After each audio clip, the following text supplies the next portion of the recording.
Magandang umaga po sa inyong lahat. Ako po ay isang kandidato dito sa Abra, Dayday Luna Ifurong. Apo National, kami po ay humihingi ng tulong dito sa Abra. Karamihan po dito sa Bangged ay hindi na po nakakaboto dahil sa mga harassment ng mga kapitan.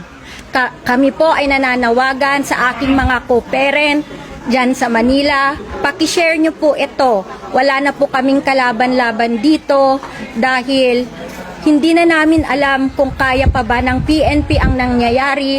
Tumawag na po ako kay General Peredo at ang sabi po niya, humingi po ako ng tulong sa Comelec. Isang aking sasabihin kay General, General, kilala kita. Alam ko, nung birthday mo nagsalita ka. Sabi mo na may tumulong sa'yo, kaya ka nandyan ngayon na regional director. Alam mo kasi nandyan ako nung birthday mo. Sana po maging mahinahon tayong lahat na mga botante. Bigyan natin ng pagkakataon ng mga tao para iboto ang kanilang gusto. Ako po ay maghahain ng vote buying sa mga kandidato dito.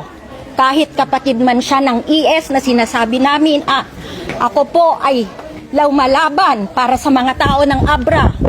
Hindi po ako magpapatinag dahil ang isang kandidato dito na Bersamin ay kapatid ng ES.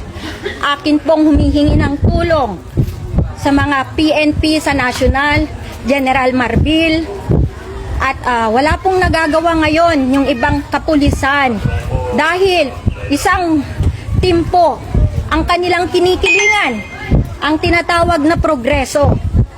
Isa rin po itong aking katunggali po sa pagkakongresista dito sa Abra. Kami po ay nananawagan, bigyan niyo po kami ng tulong dito. Magkaisa po tayong taga-Abra. Gusto niyo ba na bubuhay tayo sa pananakot? Ang dami nang nabuwis ng buhay.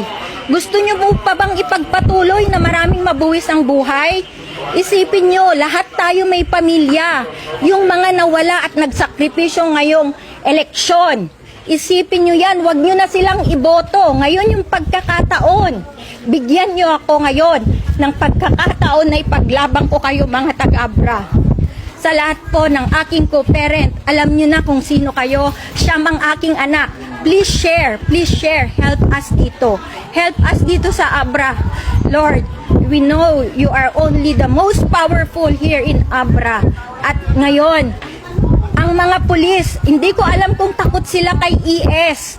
Hindi ko alam kung sinong sinusunod nila. Ako ay handang lumaban kila ES dahil marami rin akong alam sa inyo. Akala nyo ba?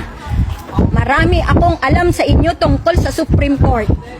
Maraming salamat po at sana makarating lahat to sa national. Kay sa mga taong nasa paligid niya, ngayon, kapulisan, General Peredo, Arto Lauyan, Fatiig, kilala ko kayo lahat dahil naging PD din kayo ng Kalinga at negosyante ako dyan. Sana maging mahinahon kayo, ipagtanggol nyo ang mga taga-Abra. Maraming salamat po.